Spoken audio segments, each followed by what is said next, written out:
Social people, what is going on, friends? So I was having this conversation with somebody about what I eat, and I started immediately with my day. You know, I eat 2 cups of oatmeal in the morning, and then immediately she was like, yeah, I mean, I used to like oatmeal, but you know, the carbohydrates, I don't think they're really that good for me. And well, I kind of quit fucking listening because it pisses me off when people just fall into this idea that a macronutrient is inherently bad for them. Like fat makes you fat, or carbohydrates make you fat, or protein does this to you if you eat too much of it. Like, fuck. So let's talk about it. Let's have an actual conversation about what food is, and let's not talk about it anymore. Let's start building a healthier relationship with it. So food is nutrients and calories. It's micronutrients, it's macronutrients, okay? Let's break it down.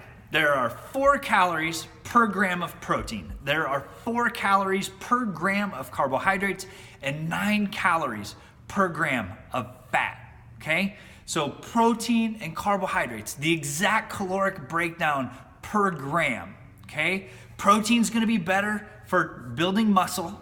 Carbohydrates are gonna be better for energy production in the body. And yes, your body does need some carbohydrates for brain functioning, okay? It all can't be done by just fats or just proteins, okay?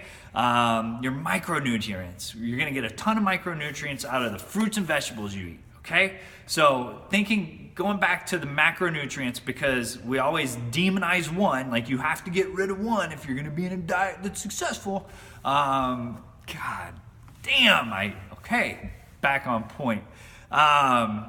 So here's what happens. You have the food you eat that has calories in it. It doesn't matter how that caloric breakdown is shuffled, if it's all protein or half protein, a third fat and the rest carbohydrates. If you are in a caloric surplus, you are going to gain weight, okay? It doesn't matter if you ate carbs or didn't eat carbs. If you're in a caloric surplus, you're gonna gain weight. If you maintain a caloric deficit, no matter how you get there, you could do it all by eating peanut butter and grapes. Okay, no matter how you get into a caloric deficit, you're gonna lose weight. Whether it's reducing your carbohydrates, cutting back on your fat, or going no protein, whatever it is, you are going to lose weight if you're in a caloric deficit. So what happens is we've gained weight because we're really fucking good at eating carbohydrates that are bad for us, that are highly processed, they're calorically dense, okay? Bad may not be the right word, there's just a shit ton of calories in them. So we overeat them, we eat them all day long. And then we're like, I'm going low carb.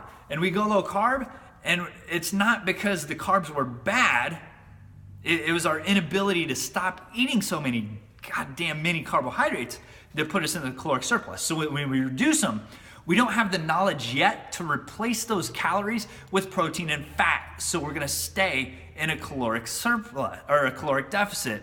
Ta-da, weight loss.